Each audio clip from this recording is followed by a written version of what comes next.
परम प्रेममय जुग पुरुषोत्तम श्री श्री ठाकुर अनुकूल चंद्रेर आतुल चरणे जानाई आमार शतकोटी प्रणाम। जय गुरु सकल इष्ट प्राण दाता मायरा।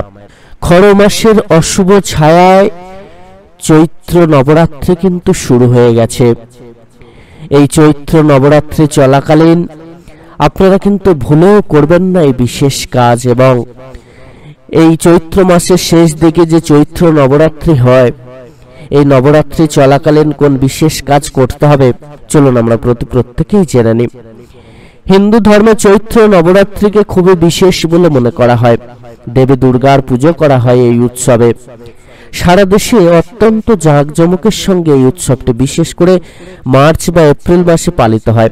বিশ্বাস করা হয় যে নবরাত্রি চলাকালীন মা দুর্গা তার ভক্তদের দুঃখ এবং ঝামেলা দূর করার জন্য পৃথিবীতে স্বয়ং অবতরণ করেন।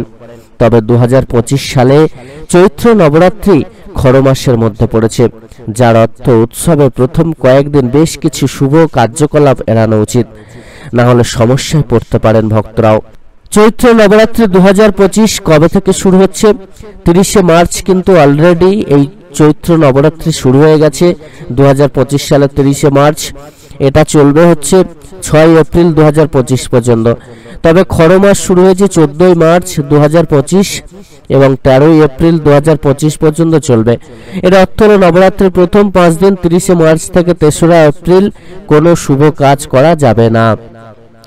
চৈত্র মাসের শেষে কোন কোন শুভ কাজ করতে নেই এবং কোন বিশেষ কর্ম আমরা করতে পারবো, কোন কর্মগুলোকে এড়িয়ে চলতে হবে, কোনগুলো করার মধ্য দিয়ে সহজেই আমাদের বিপদ আপদ গ্রহদোষ কাটবে এবং পরম দয়াল যুগ পুরুষোত্তম শ্রী শ্রী ঠাকুর অনুকূল চন্দ্র কোন বিশেষ কর্ম আমাদেরকে দিয়েছেন চলুন প্রত্যেকেই সেটি জেনে নিয়ে সেইভাবে এই দিনগুলোকে পালন করার চেষ্টা করি। সবার প্রথম চলুন আমরা জানবো খর মাসে কোন কোন কাজগুলো করা উচিত নয়। হিন্দু ঐতিহ্যে খর মাসকে একটি অশুভ সময় হিসেবে বিবেচনা করা হয় এবং বিশ্বাস করা হয় যে এই সময় কোনো শুভ কাজ করা ইতিবাচক ফলাফল দেয় না। চৈত্র মাসের শেষে এই যে খর মাস পড়েছে, এই খর মাসের সময় আপনারা কিন্তু ভুলেও এই কাজগুলো করবেন না। এই শুভ কাজগুলো করলে এই শুভ কাজে কিন্তু অশুভ যোগ তৈরি হবে। সবার প্রথম বিবাহ। খর মাসের সময় বিবাহ করা শুভ বলে বিবেচিত হয় না। এই সময়টি বিবাহের জন্য উপযুক্ত নয়। তাই চৈত্র মাসের শেষে এই যে খর মাস পড়েছে, এই সময় আপনারা কিন্তু বিবাহ করবেন না বা আপনার পরিজনদের কখনো এই সময়টাতে বিবাহ দেবেন না। নতুন কেনাকাটা।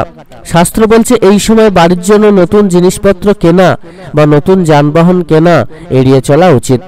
নতুন বাড়ি।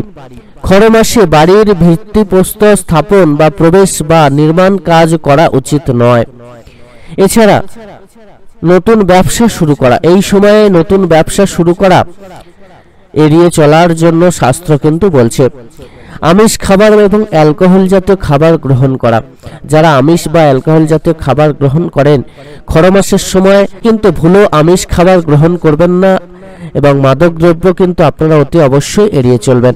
পরম দয়াল যুগ পুরুষোত্তম শ্রী শ্রী ঠাকুর অনুকূল চন্দ্র এই সময় বিশেষ কিছু কর্মের কথা কিন্তু বলেছেন। তিনি যে কর্মগুলো বলেছেন সেগুলো সারা বছরই আমরা পালন করার মধ্য দিয়ে মহা ফল কিন্তু লাভ করতে পারবো। সবার প্রথমে এই সময় গৃহকে কিন্তু ভালো করে পরিষ্কার পরিচ্ছন্ন রাখবেন, অর্থাৎ গৃহের মধ্যে কোনো ভাঙা জিনিসপত্র রাখবেন না। গৃহের মধ্যে ভাঙা জিনিসপত্র থাকলে সেগুলোকে বার করে দেবেন। যেগুলো গৃহের কোনো কাজে লাগে না সেগুলোকে গৃহ থেকে বার করে দেবেন। ঘরে যদি ঝুল হয়ে থাকে, মাকড়সার যে ঝুল জালি থাকে, সেগুলোকে আপনারা পরিষ্কার পরিচ্ছন্ন করবেন। এছাড়া রান্নাঘরে কিন্তু ভুলেও এঁটো থালা বাসন রাখবেন না। রান্নাঘরে অনেকে খাবার গ্রহণ করেন, রাত্রেবেলা খেয়ে সেই থালা বাসন কিন্তু আপনারা রান্নাঘরে রাখবেন না। এছাড়া আরো একটি জিনিস আপনারা কিন্তু মেনে চলার চেষ্টা করবেন, মায়েরা ঋতুগায় কিন্তু ভাতের হাঁড়ি স্পর্শ করবেন না। এই সময়টাতে আপনারা কিন্তু বিশেষ কর্ম অতি অবশ্যই পালন করবেন। গৃহের সদর দরজায় ঝাঁটা রাখবেন না। গৃহের সদর দরজায় সন্ধ্যাবেলায় মায়েরা চুল খেলিয়ে বসবেন না। এগুলো কিন্তু মেনে চলার চেষ্টা করবেন। এছাড়া এই খর মাসে আপনারা রোজ সকাল এবং সন্ধ্যাবেলায় গঙ্গা জলের ছিটা কিন্তু গৃহের চারিদিকে দেবেন, ধূপধুনো দেখাবেন, আর বাড়িতে তুলসী মঞ্চ থাকলে তুলসী তলায় প্রদীপ দেখাবেন। রোজ নিত্য আপনারা কিন্তু সকাল সন্ধ্যে প্রার্থনা করবেন, সময়ে ইষ্টভৃতি পালন করবেন, ব্রহ্ম মুহূর্তে ঘুম থেকে ওঠার চেষ্টা করবেন এবং ঘুম থেকে উঠেই নাম জপ করার চেষ্টা করবেন। এছাড়া অতি অবশ্যই আপনারা এই সময়টাতে সৎ গ্রন্থাদি পাঠ করবেন, মনকে পবিত্র রাখবেন, আর সব সময় চেষ্টা করবেন সৎ কর্ম করে সৎভাবে থাকার, মনকে পবিত্র রেখে জীব সেবা কিন্তু দিতে ভুলবেন না। বাড়িতে অতিথি হলে তাকে যথাযথভাবে সেবা প্রদান করবেন এবং খুব করে পরম দয়ালের অমৃত নাম কিন্তু জপ করবেন। চলায় ফেরায় নাম জপ করতে হবে, যত বেশি পারবেন নাম জপ করবেন। এছাড়া শাস্ত্র মেনে কোন বিশেষ কর্ম করতে হবে এই সময়? খর মাসে আরও কিন্তু বিশেষ কর্ম আপনারা পালন করতে পারেন। যদিও খর মাসের সময় কোনো নতুন কাজ শুরু করা উচিত নয়, তবুও এটি একটি একদিক থেকে আধ্যাত্মিকভাবে শুভ সময়। এই সময় ভগবান বিষ্ণু এবং সূর্যদেবের পূজা করা অত্যন্ত শুভ ফল দিতে পারে বলে মনে করা হয়।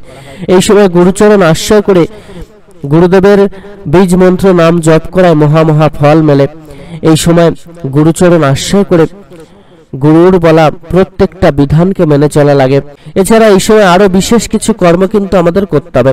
শাস্ত্র বলছে এই সময় আপনারা সূর্যদেবকে জল অর্পণ করতে পারেন। খর মাসের সময় নিয়মিত সূর্যদেবকে আপনারা জল অর্পণ করুন, স্নান সেরে সূর্যদেবের উদ্দেশ্যে জল অর্পণ করবেন।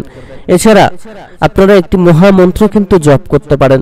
সূর্যদেবের আশীর্বাদ পেতে আপনারা জপ করুন ওং ঘৃণী সূর্যায় নমঃ। এই মহামন্ত্র সম্ভব হলে লাল চন্দনের পুঁতি ব্যবহার করুন এবং সর্বোত্তম ফলাফলের জন্য 108 বার এই মন্ত্রটি জপ করুন। আর এর মধ্য দিয়ে সহজে ইতিবাচক শক্তি বৃদ্ধি করবে, শান্তি সংসারে শান্তি পাবেন এবং জীবনের সকল বাধা দূর হবে। এছাড়া পরম দয়াল যোগপুরুষোত্তম শ্রী শ্রী ঠাকুর অনুকূলচন্দ্র যে মহামন্ত্র আমাদেরকে দিয়েছেন, এই মহামন্ত্র যে বীজ মন্ত্র তিনি আমাদেরকে দিয়েছেন, এই বীজ মন্ত্র কিন্তু জপ করতে হবে। পরম দয়াল যোগপুরুষোত্তম শ্রী শ্রী ঠাকুর অনুকূলচন্দ্রের মহাবীজ মন্ত্র নাম যদি আমরা জপ করতে থাকি, তাহলে কিন্তু আমরা প্রত্যেকেই সকল দেবদেবীর আশীর্বাদ লাভ করার সাথে সাথে আমরা প্রত্যেকেই জীবনকে ধন্য করে তুলতে পারবো। তাই চলায় ফেরায়, চলতে ফিরতে, উঠতে বসতে আপনারা পরম দয়ালের অমৃত নাম কিন্তু জপ করতে থাকুন, আর এতে করে মহা ফল লাভ করে আপনাদের ভাগ্যকে বদলাতে থাকুন। পরম দয়াল যোগপুরুষোত্তম শ্রী শ্রী ঠাকুরের প্রত্যেকটা বিধানকে যদি আমরা যথাযথভাবে মেনে চলতে পারি, নাম জপ, ইষ্টভৃতি, সময় প্রার্থনা, শাস্ত্রায়নী, সদাচার, এছাড়া জীবেদের সেবা দেওয়া, আমাদের চাল চলন চরিত্রকে ঠিক করে চলা, অভ্যাস ব্যবহার কথাবার্তাকে ঠিক করে চলা, এগুলো যদি যথাযথ মেনে চলতে পারি তাহলে কিন্তু ভাগ্য বদলে যাবে। আলাদা করে আর কিছু করার দরকার হবে না। সকলে খুব ভালো থাকবেন। পরম দয়াল যোগপুরুষোত্তম শ্রী শ্রী ঠাকুর অনুকূলচন্দ্রের আশীর্বাদ আপনাদের প্রত্যেকের উপর বর্ষিত। জয় গুরু বন্দে পুরুষোত্তমম।